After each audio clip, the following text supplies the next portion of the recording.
Bonjour tout le monde, bonjour chers étudiants, bienvenue dans cette nouvelle séance pour le cours Technologie de Management. Bienvenue dans ce cours aujourd'hui. Donc aujourd'hui, nous allons poursuivre avec ce qu'on a déjà débuté la séance dernière, le chapitre 4. Donc la dernière fois,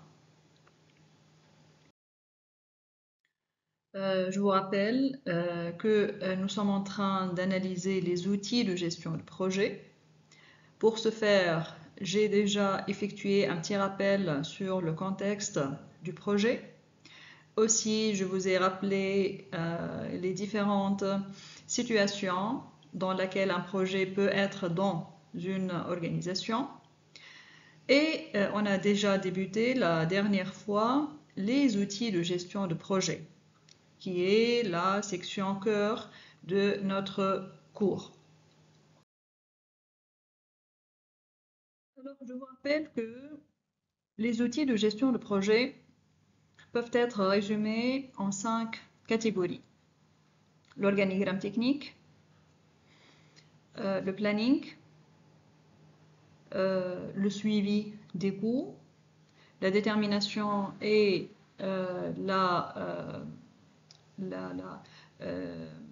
l'étude des risques et l'élaboration du tableau de bord.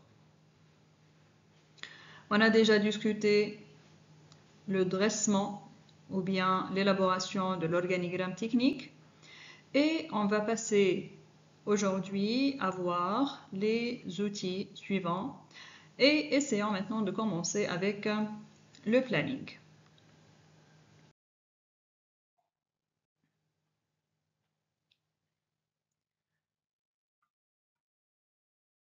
Alors,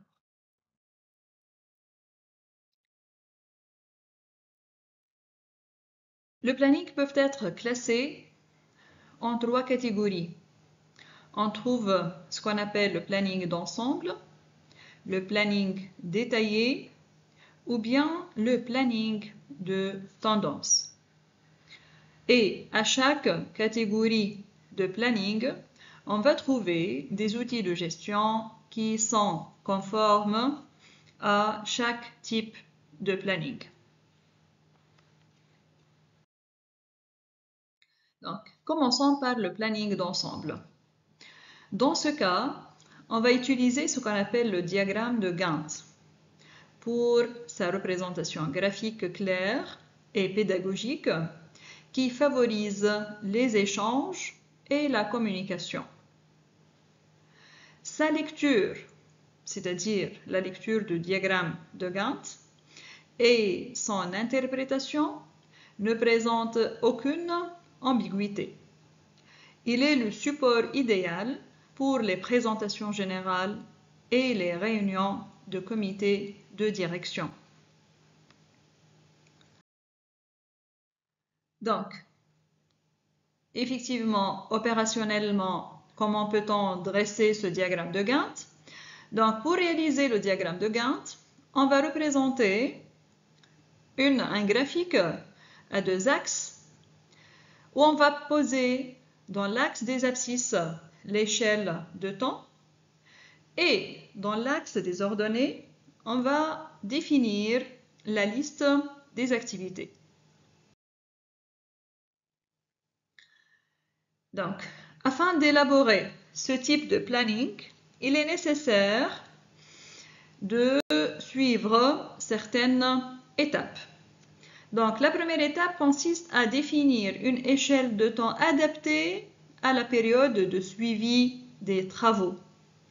Donc, si le travail va nécessiter, par exemple, 1 mois, donc l'échelle de temps va être journalière.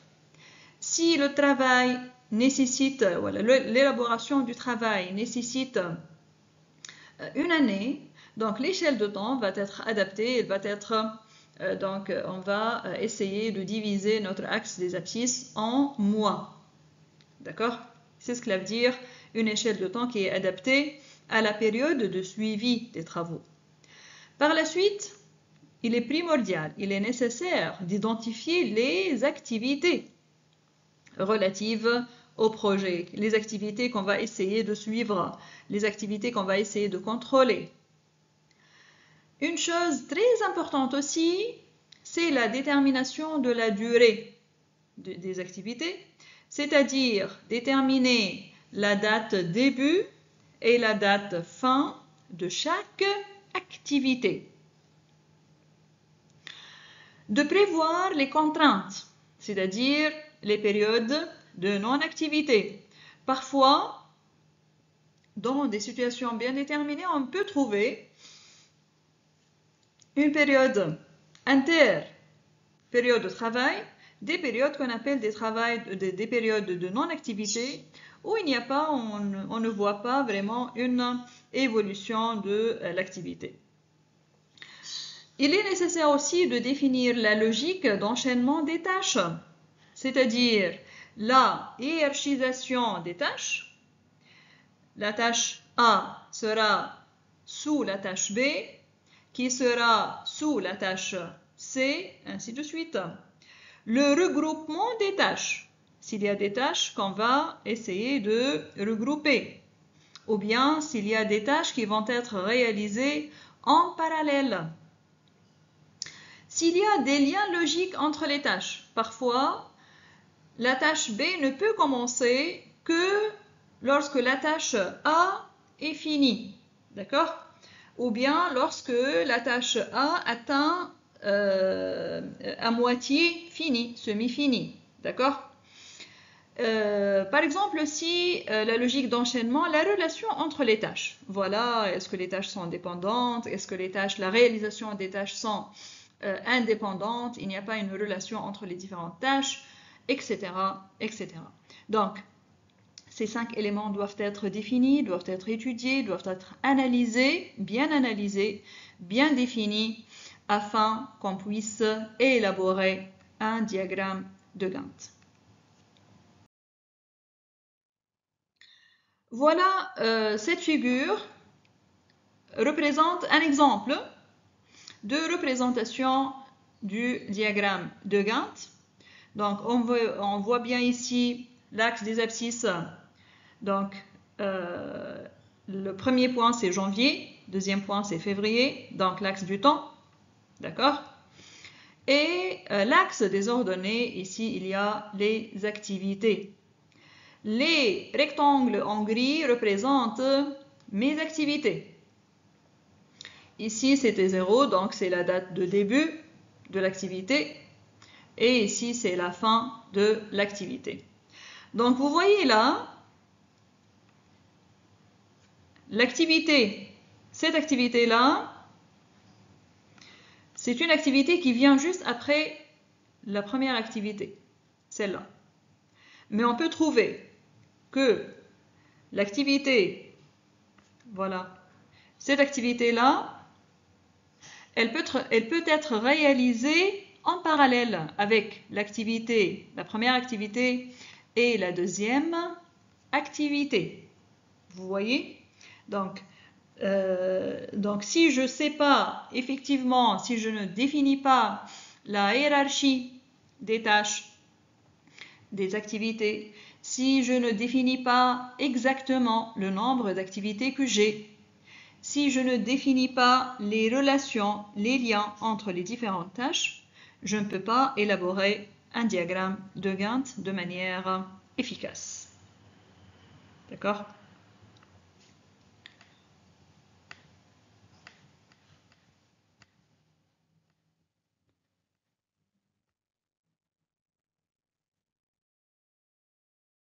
Alors, passons maintenant à la deuxième catégorie de planning, qui est le planning détaillé. Alors, on a recours pour la planification détaillée à des plannings plus performants que le diagramme de Gantt. Donc, si vous avez remarqué, le diagramme de Gantt, il manque de précision. Il y a des informations qui ne sont pas nécessairement indiquées au niveau du diagramme de Gantt. Donc, il y a des projets qui nécessitent plus de détails, qui nécessitent plus de précision pour l'élaboration et pour vraiment pouvoir suivre l'évolution et l'enchaînement des tâches. Donc ici, on parle de planning détaillé et ce planning-là peut être réalisé grâce à ce qu'on appelle le planning PERT. Donc PERT pour dire Programme, Evolution and Review Technique. Ou bien aussi, c'est le Programme Evaluation and Research Task. On l'appelle aussi le planning CPM, Critical Path Method, ou encore la méthode des antécédents. Donc, toutes ces appellations-là font référence au même outil qui est le planning PERT. Donc, ces diagrammes-là, ces programmes-là tiennent compte des dépendances entre les tâches. D'accord? Donc, c'est ça ce qui est différent par rapport au programme Gantt, qui est donc ils prennent en considération la dépendance entre les tâches et aussi d'autres détails. Le planning PERT est la méthode de planification de référence des projets complexes. Donc, si j'ai un projet complexe qui nécessite plus de détails, qui nécessite beaucoup plus d'attention, de rigueur, de contrôle, je dois recourir à la méthode planning PERT. La mise en place des réseaux PERT nécessite une connaissance détaillée du projet, fondée sur l'organigramme technique. Donc, vous voyez bien que l'élaboration de l'organigramme technique, elle est primordiale pour l'élaboration du réseau PERT ou bien du diagramme PERT. Donc, fondée sur l'organigramme technique et la logique du plan de développement, le PERT permet la prise en compte de contraintes extérieures et organisationnelles. Son élaboration nécessite une réflexion pertinente sur la logique des tâches et leur justification. Cette démarche présente l'avantage de faire communiquer l'ensemble des intervenants du projet sur la logique technique d'enchaînement des travaux planifiés. Donc, vous voyez bien qu'il s'agit d'un programme qui est détaillé, qui nécessite plus d'attention, qui nécessite plus de détails, qui nécessite plus de connaissances pour son élaboration.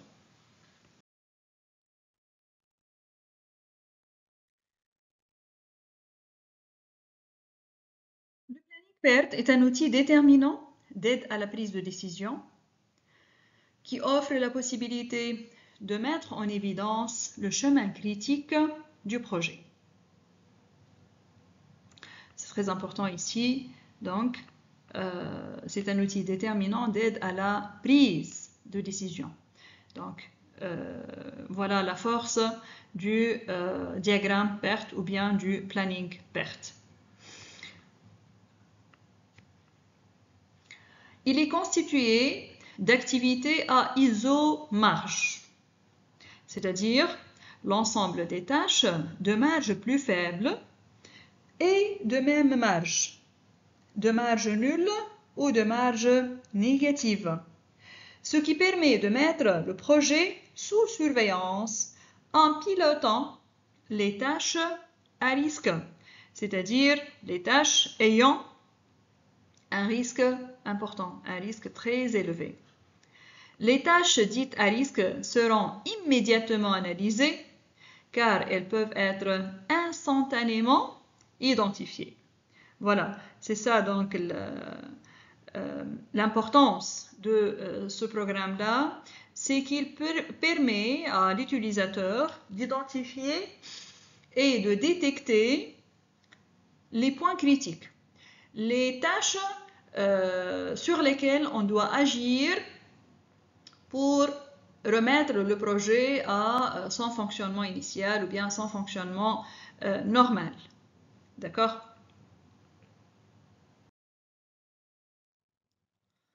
L'amélioration du planning d'ensemble passera par l'amélioration des marges du chemin critique, laquelle sera obtenue grâce à une réflexion sur les tâches elles-mêmes sur la logique d'enchaînement des travaux. Parce que un projet, donc, comme on l'a déjà expliqué, peut être classé en sous-projet. Il peut être classé en des travaux. D'accord? Donc, la classification, l'organisation, le déroulement des tâches, des travaux relatives au projet. Donc, une lenteur dans la manifestation ou bien dans la réalisation d'une tâche peut engendrer une lenteur au niveau de la réalisation du projet en totalité. D'accord? Donc, ça c'est un point, c'est la réflexion sur les tâches, la tâche elle-même, ou bien sur la logique d'enchaînement des travaux. Parfois, l'organisation du travail, il existe un défaut au niveau de l'organisation du travail, la manière de réaliser le travail. Donc la tâche elle-même, elle est bien conçue, le déroulement de la tâche, il est bien, mais l'organisation du travail, l'enchaînement des travaux pose un problème ou bien connaît des erreurs, donc on doit corriger cet enchaînement-là. Donc, le réseau PERT ou bien le planning PERT peut nous détecter où existe la faute ou bien où on doit corriger. Est-ce que c'est au niveau de la tâche elle-même ou bien c'est au niveau de l'enchaînement des travaux de façon générale. Donc, ce type de planification, malgré qu'il présente des avantages importants, il a comme inconvénient d'être peu lisible parce qu'il n'y a pas d'échelle temps dans le diagramme PERT. Contrairement au diagramme Gantt où on a un axe de temps, on sait bien est-ce que la tâche va être déroulée à temps, est-ce qu'on va avoir un retard, est-ce que l'enchaînement des tâches dans le temps il est bien ou non, d'accord? Le planning PERT ne permet pas de suivre l'évolution dans le temps. La deuxième, si je peux dire, contrainte ou bien inconvénient, c'est qu'il nécessite des spécialistes et des experts pour pouvoir exploiter et interpréter le réseau PERT. C'est-à-dire qu'on doit avoir au niveau de l'équipe de gestion de projet des gens spécialistes, des gens experts pour exploiter, pour dresser avant tout ce programme-là, ce planning-là, et pour par la suite interpréter le résultat de ce planning et pouvoir détecter les fautes et aussi diagnostiquer sur les possibilités de correction des fautes qui peuvent émerger.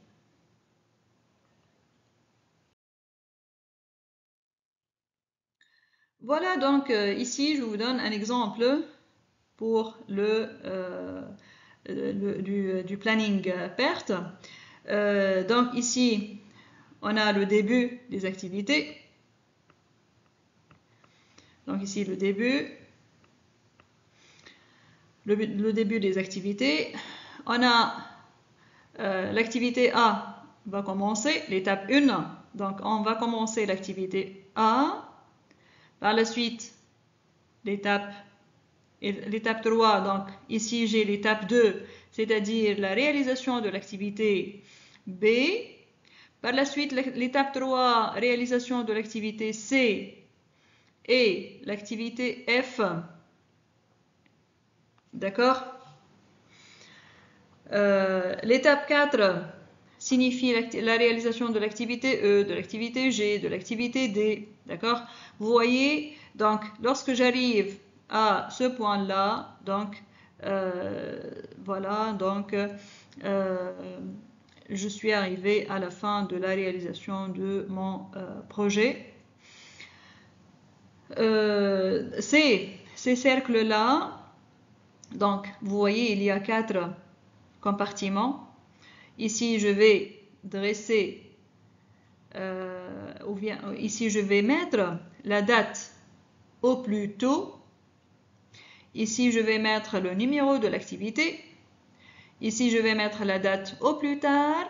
Ici, je vais mettre la marge d'erreur, c'est-à-dire la différence entre la réalisation prévue et la réalisation qui est déjà la réalisation effective qu'on a déjà effectuée. D'accord?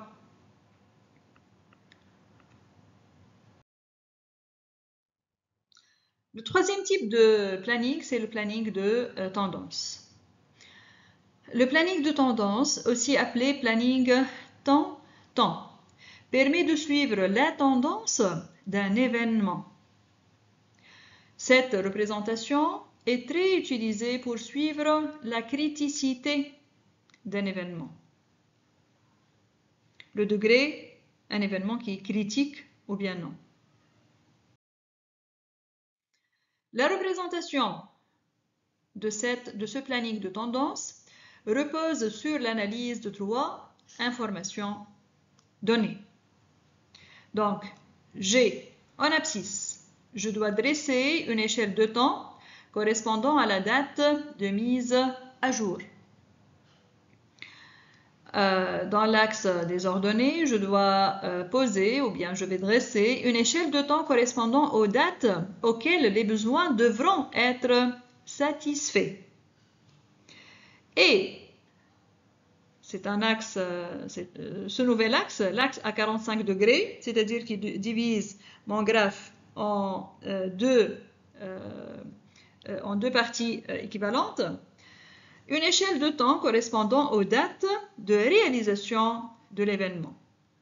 Donc, on va essayer de comprendre ces trois axes-là par une représentation graphique. Donc, voilà, sur le graphe représenté ci-après, on peut observer le suivi de 4 événements. D'accord? Donc,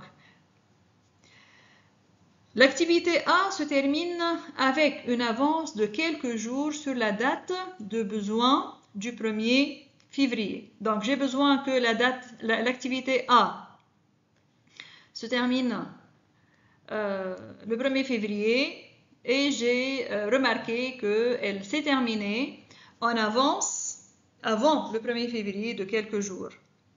L'activité B se termine conformément à la date de besoin qui est le 1er mars, c'est-à-dire que j'ai besoin que l'activité B se termine le 1er mars et j'ai trouvé que cette activité-là s'est terminée conformément à la date prévue.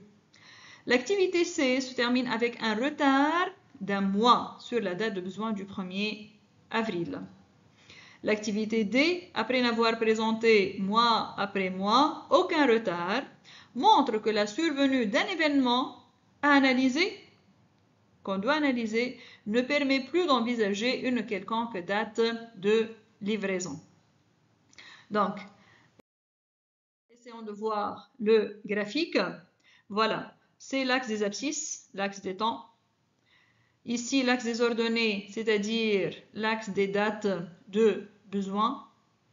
D'accord? Et ici, l'axe des dates de réalisation, c'est ça l'axe à 45 degrés. Donc, l'activité A, normalement, si je projette cette activité-là sur l'axe de réalisation, normalement, elle se termine le 1er février. D'accord? Mais j'ai trouvé que l'activité A s'est terminée quelques jours avant la date de besoin qui est le 1er février. Vous voyez, donc, si je projette ce point-là, je trouve que l'activité A s'est terminée avant le 1er février. Pour l'activité B, donc, on a prévu que l'activité B se termine le 1er mars et c'est bien, la réalisation, elle est bien confondue avec ce qu'on a déjà prévu. On a prévu que l'activité C se termine le 1er avril, ici. Mais, vous voyez ici, la réalisation de l'activité C a connu un retard de 1 mois. Ici, vous voyez les pointillés là. Donc, c'est parce qu'il y a un événement qui s'est déroulé et qui a empêché l'activité D de se terminer dans la date prévue et on n'a aucune idée sur la date de réalisation de l'activité D. Donc, c'est un exemple de planning de tendance qui nous donne la comparaison entre la date de réalisation et la date de besoin, les dates prévues de réalisation des différentes activités d'un projet.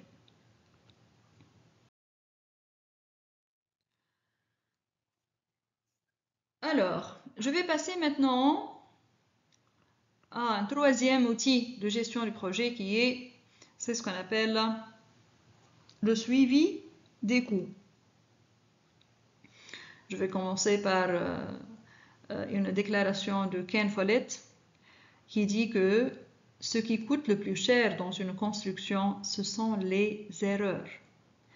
Donc, une erreur commise coûte très cher donc, dans une construction, c'est-à-dire dans un autre cadre, dans la réalisation d'un projet. D'accord? C'est pour cela qu'on doit surveiller nos erreurs, qu'on doit réduire nos erreurs au maximum.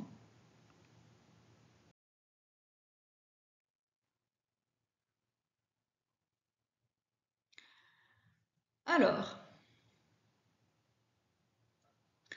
l'enjeu économique d'un projet est de respecter à terme, c'est-à-dire à la livraison du projet,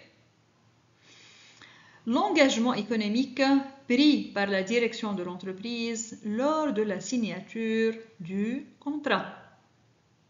On a déjà discuté lorsque on a parlé des projets, de la réalisation du projet, qu'il y a deux composantes lors de la livraison. On doit vérifier deux choses. On doit vérifier notre engagement économique et notre engagement technique. Est-ce que l'estimation des coûts pour un projet sont bien réalisées et est-ce que la fonction assumée, la fonction technique, le rôle de cette machine ou bien de cet outil est bien conforme à ce que le client nous a demandé. Donc, ici, on rappelle une autre fois et on insiste sur l'importance de l'engagement économique parce que si, à la signature d'un contrat, je suppose que la fabrication, par exemple, d'une voiture va me coûter 7000 unités monétaires. D'accord? Et je signe le contrat sur cette base-là. Après la construction de la voiture, je trouve qu'elle m'a coûté 9000 unités monétaires. Ah, ça c'est un échec parce que la différence, l'écart entre 7000 et 9000, c'est l'organisation qui va le supporter. Le client, une fois on a signé un contrat où on a fixé le prix de vente, le client ne va plus accepter à renégocier le prix de vente. D'accord? Donc, ça sera une perte pour l'organisation, ça sera donc un échec au niveau de la réalisation économique du projet. Pour le chef de projet, cet engagement économique se traduira au quotidien par une action de contrôle et de maîtrise des coûts du projet. Donc, comment peut-on honorer notre engagement économique? Par des actions de contrôle des coûts et des actions de maîtrise des coûts du projet à chaque étape et à la suite de chaque réalisation. C'est pour cela qu'on va essayer de consacrer toute une partie de ce cours pour savoir l'importance du suivi des coûts relatifs à un projet.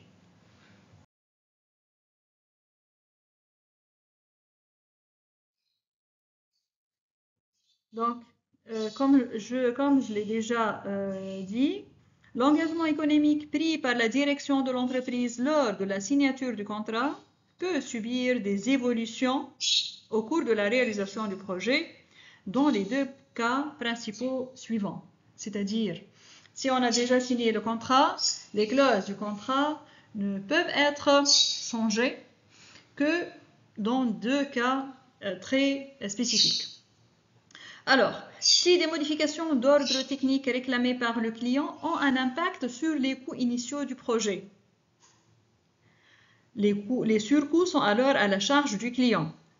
Je vous donne l'exemple d'un client qui nous demande de fabriquer une machine. On utilise des matières premières ayant des prix fixés et une qualité bien déterminée.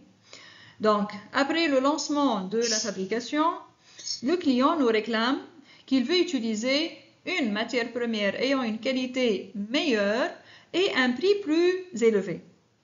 Dans ce cas, l'entreprise peut accepter la demande de son client, mais à condition que la différence des coûts sera à la charge de son client. Le deuxième cas, si des aléas techniques rencontrés par l'entreprise au cours du déroulement du projet ont un impact sur les coûts initiaux du projet. Dans ce cas-là, les surcoûts seront à la charge de l'entreprise. Donc, parfois, il y a des problèmes qui surviennent lors de la fabrication. Des problèmes d'ordre social, des problèmes d'ordre technique, des problèmes d'ordre financier, etc., etc. Donc, si ces problèmes-là sont rencontrés, le client n'a aucun impact le client n'a aucune relation avec ces aléas-là, donc c'est l'entreprise qui va s'en charger pour supporter le supplément de coûts, les surcoûts comptabilisés suite à ces aléas techniques. D'accord ? Donc,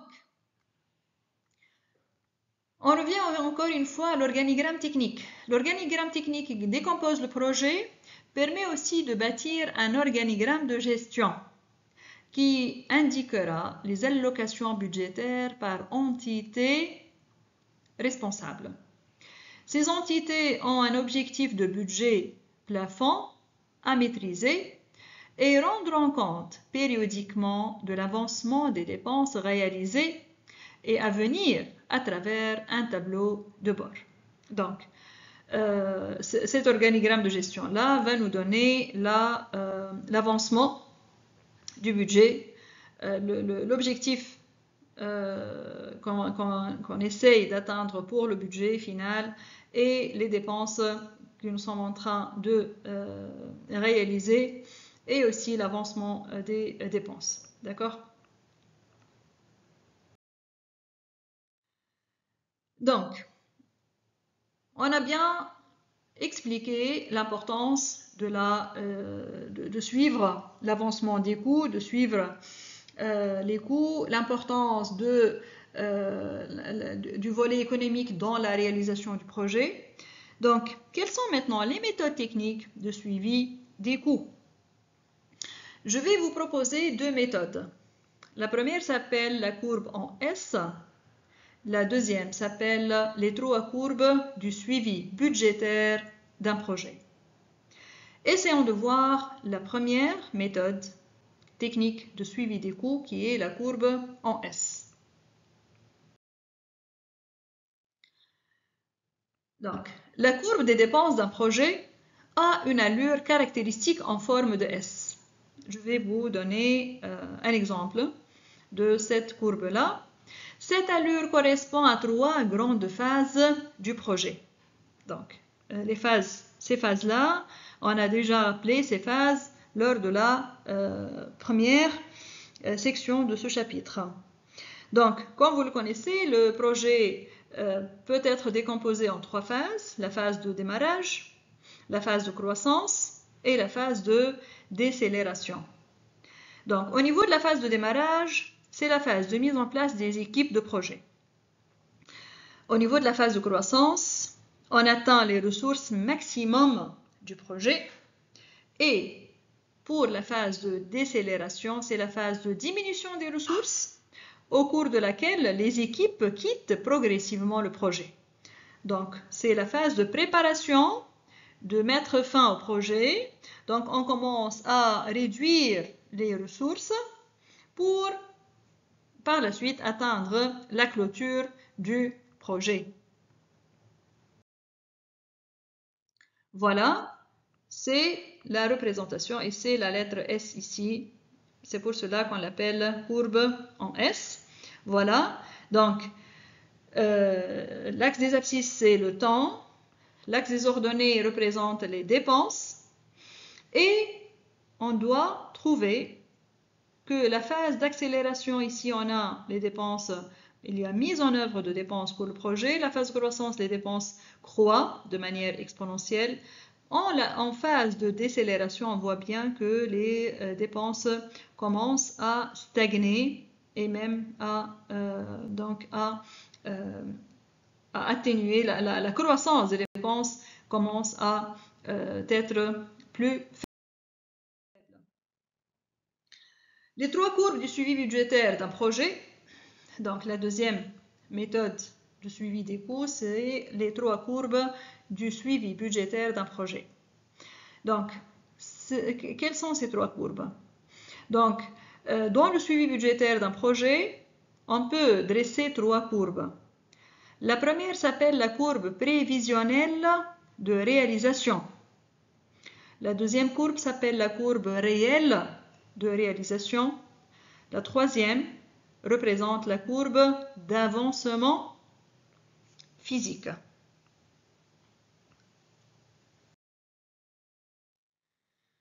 Donc, ce graphe nous donne la représentation des courbes de suivi des coûts. Donc, vous voyez bien que ces courbes-là ont la forme de S, parce que c'est l'évolution des coûts. Donc, c'est le temps, l'axe des abscisses, l'axe des ordonnées, les coûts, elle a les dépenses, d'accord? Voilà, donc, c'est une représentation très riche. Et on va calculer donc les trois courbes, le 1, le 2 et la courbe numéro 3. Vous voyez bien qu'il y a des écarts, ce qu'on appelle des écarts, d'accord, entre les différentes réalisations prévisionnelles, les prévisions, les réalisations, ainsi de suite, d'accord? Donc, je prends l'exemple suivant, par exemple. Donc, le point D, par exemple. Voilà. Donc, il peut me donner l'écart D, le point D et le point C. Cet écart-là, il peut me donner ce qu'on appelle un écart de coût. Cet écart-là, on cherche à le réduire au maximum. D'accord? Par exemple, cet écart-là s'appelle le retard final prévisionnel. D'accord? Un retard parce qu'il y a une projection au niveau de l'axe des temps. Et ici, la différence entre CP et BD, je vais vous donner l'explication de ces terminologies-là. Il s'agit, voilà, on l'appelle l'écart final prévisionnel. D'accord? Essayons de voir l'explication de ces notations-là. Donc, les trois courbes caractéristiques permettent à tout instant de fournir l'état des dépenses d'un projet en tenant compte de son avancement et de pouvoir répondre aux questions suivantes. Quelles sont les dépenses initialement prévues? Quelles sont les dépenses effectivement engagées? Et quelles sont les dépenses qui auraient dû être engagées? Chaque réponse, elle existe au niveau de l'intersection d'un point avec une des courbes. Donc, la courbe numéro 1 représente la courbe prévisionnelle de réalisation de démarrage. CBTP, c'est le coût budgété du travail prévu. C'est le budget encouru. Cette courbe conduit au budget à la date BD et à la date contractuelle de fin de projet, c'est-à-dire JC. Cette courbe-là caractérise les dépenses initialement prévues pour réaliser l'ensemble du budget.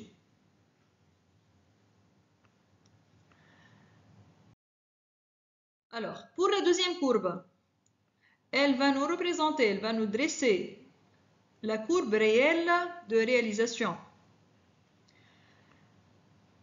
Le point CRTE représente le coût réel du travail effectué, c'est-à-dire le coût encouru. Cette courbe conduit au jour d'analyse J, au coût prévisionnel CP et à la date prévisionnelle d'achèvement JP.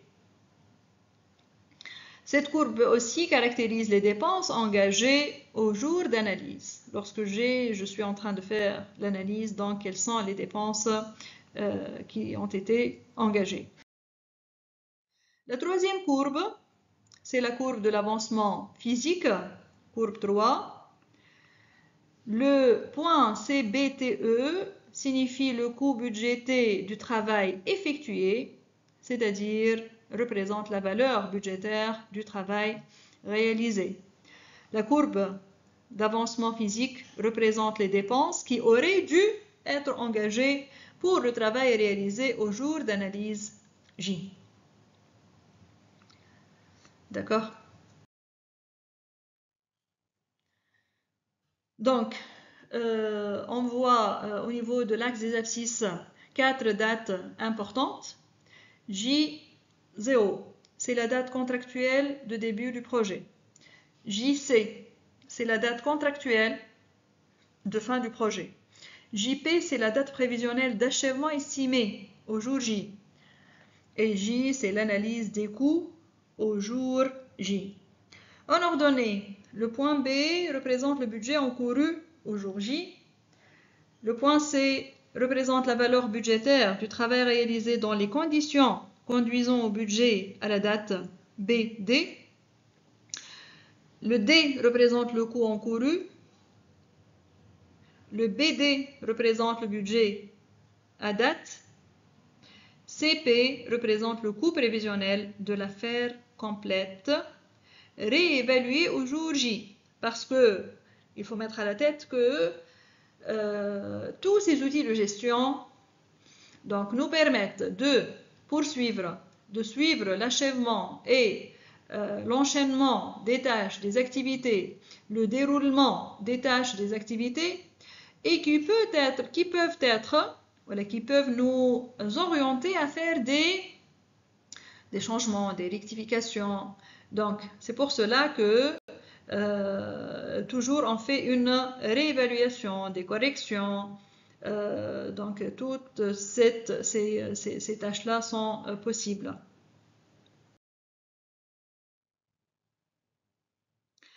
Voilà ici, je vous donne l'interprétation des différents écarts, d'accord, qui ont été présentés sur le graphique des 3 courbes du suivi budgétaire.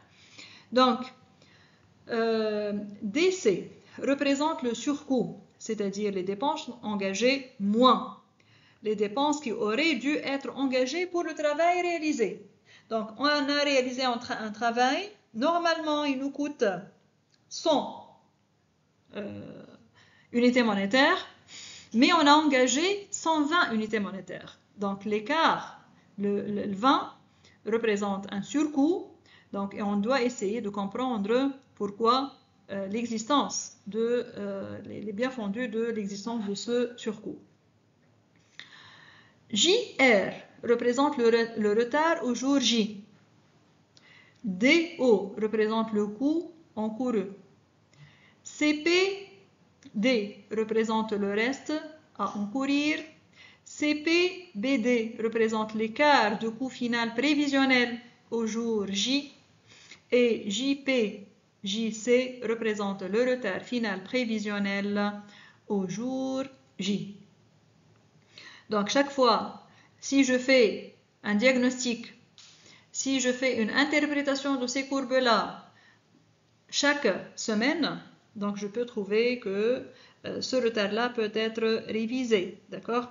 Si je trouve par exemple la première semaine de révision, je trouve un retard final prévisionnel de 3 mois. Oh, c'est trop. Donc mon projet, normalement, je dois le donner à mon client le 1er janvier. Donc j'ai constaté que si je termine avec la réalisation de mon projet avec le rythme actuel, je vais constater un retard de 3 mois. Donc je fais mes révisions, je révise mon travail, mes tâches, les déroulements des tâches, ainsi de suite. Après une semaine, je vais recalculer le retard final prévisionnel. Est-ce que les corrections que j'ai déjà prises en considération ont réduit ce retard-là? Je trouve que le retard final prévisionnel, après une semaine, je trouve que ce retard-là, avant il était 3 mois, maintenant il est de 2 mois. Maintenant, je suis plus confiant que les corrections que j'ai déjà effectuées sont efficaces et je peux poursuivre ces corrections-là. Mais si après les corrections réalisées, je trouve que le retard persiste, donc je dois prendre d'autres corrections et je dois corriger d'autres problèmes. D'accord? Donc, c'est pour cela que le retard final prévisionnel au jour J. Donc, à chaque révision, je recalcule l'écart et je vois si les corrections que j'ai déjà entretenues sont efficaces ou non.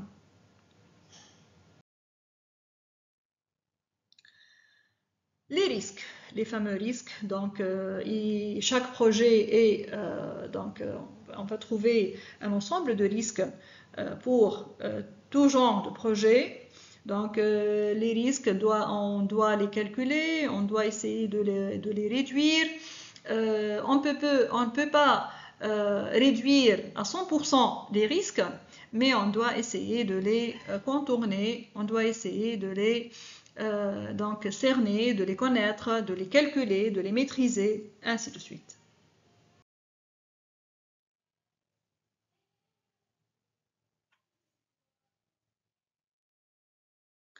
Les événements générateurs de risques et les risques eux-mêmes devront être identifiés très tôt dans le cycle de vie du projet.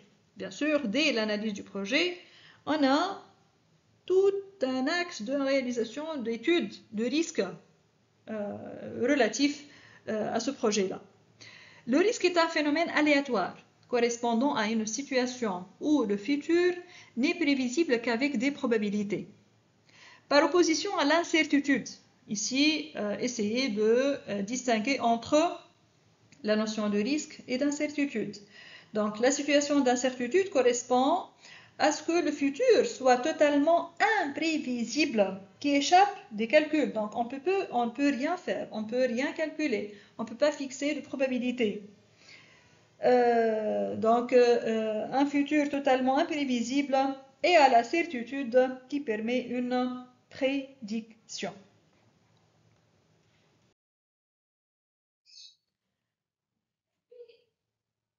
Le risque est de deux natures. Il y a ce qu'on appelle un risque organisationnel ou bien un risque technique, ou bien aussi on peut se trouver dans le cas de l'existence de ces deux risques en même temps. Le risque organisationnel signifie le risque de coût et le risque de délai, c'est-à-dire que les coûts peuvent augmenter, les délais peuvent aussi augmenter, c'est-à-dire on va trouver des retards ou bien on va se trouver dans des situations de retard d'achèvement des tâches. Le risque technique signifie la non-sûreté du fonctionnement de l'œuvre qu'on est en train d'achever. Le découpage du projet en produits, la segmentation du cycle de vie, les revues autorisant les changements de phase, etc.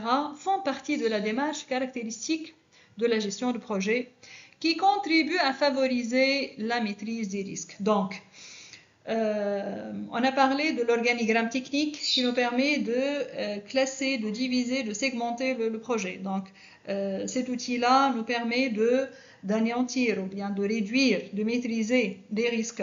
Aussi, la segmentation du cycle de vie du projet aussi, elle nous permet de maîtriser le risque, etc. Le cinquième outil, c'est le tableau de bord.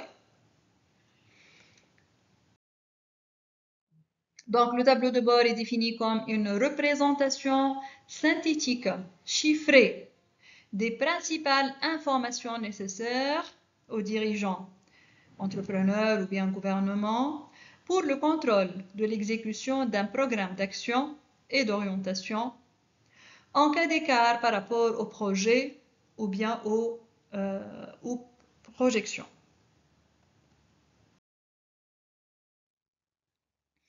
Ces définitions données pour le tableau de bord, en introduisant les notions de chiffres, d'écart par rapport à une référence et de tendance, caractérisent ce document comme un outil de management qui va nous permettre de piloter des activités et des projets, de contrôler les dépenses, de respecter les budgets, d'analyser les tendances, de mesurer les écarts, d'exploiter les résultats, d'évaluer les risques, de consulter un bilan d'activité, de prendre connaissance à travers de nombreux états du fonctionnement d'une direction, de lancer diverses actions, réunions, audits. Donc, on va essayer de consacrer plus de temps pour discuter de cet outil de gestion qui est un outil de contrôle très important pour les managers. Donc, il va y avoir le tableau de bord, c'est comme le tableau de bord d'un avion, d'accord, où il y a des indicateurs, où il y a des seuils. Chaque fois qu'il y a un problème, donc on va trouver des lampes qui vont clignoter, des clignoteurs qui vont nous indiquer ici il y a un problème, ici il y a un futur problème, d'accord, et qui peut nous aussi aider les managers à prendre des décisions. Est-ce que c'est important de convoquer une réunion, de réaliser un audit, etc. Les indicateurs de gestion, donc on a parlé lors de la définition d'un tableau de bord qu'il existe des indicateurs de gestion.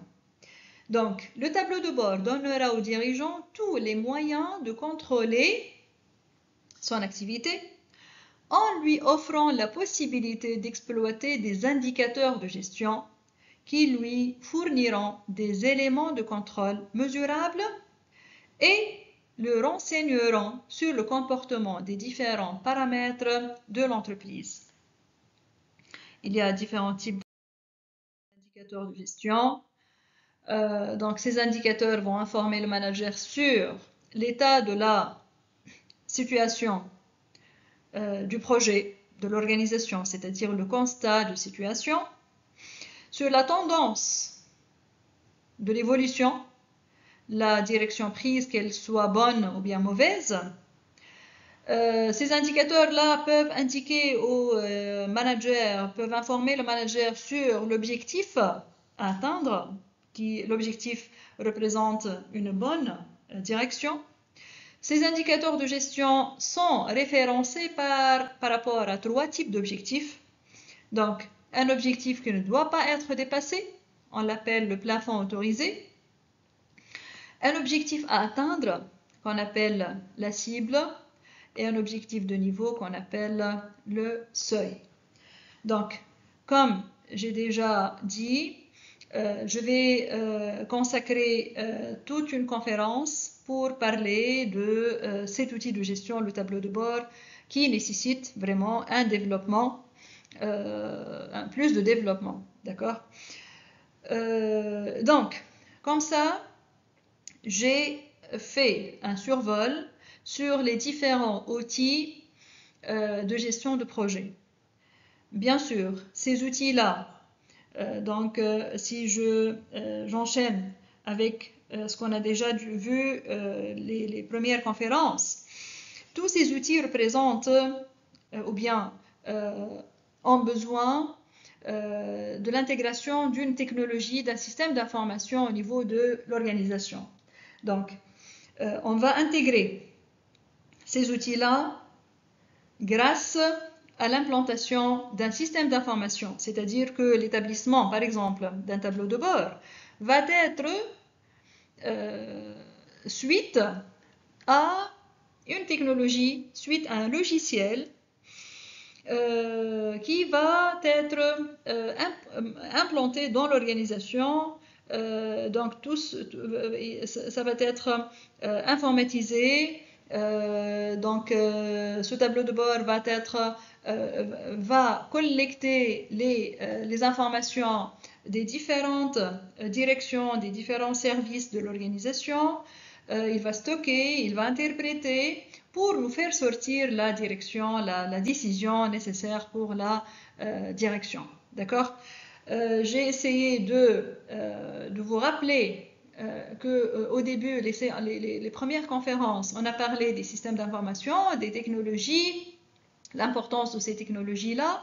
Et ici, par exemple, au niveau de cette conférence, j'ai parlé des outils de gestion de projet. Donc, il y a une relation entre les 3 premières conférences et celle-là parce que ces outils-là qu'on a parlé, le diagramme Gantt, le PERT, l'établissement des courbes, le tableau de bord, la mesure de risque, tous ces outils-là sont des outils informatisés. D'accord? Donc, on fait recours à la technologie, on fait recours à l'informatique pour implanter ces outils-là au niveau de notre organisation.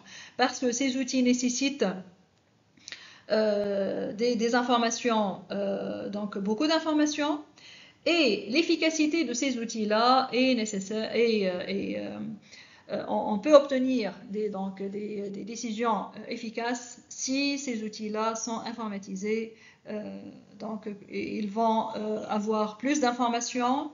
Donc, l'interprétation elle est meilleure grâce à l'outil informatique. D'accord? Voilà, notre séance d'aujourd'hui est achevée. J'espère que cette conférence vous a été fructueuse. Je vous laisse maintenant pour vous rencontrer au niveau de notre séance de discussion et pour vous voir dans les prochaines séances de cours. Au revoir.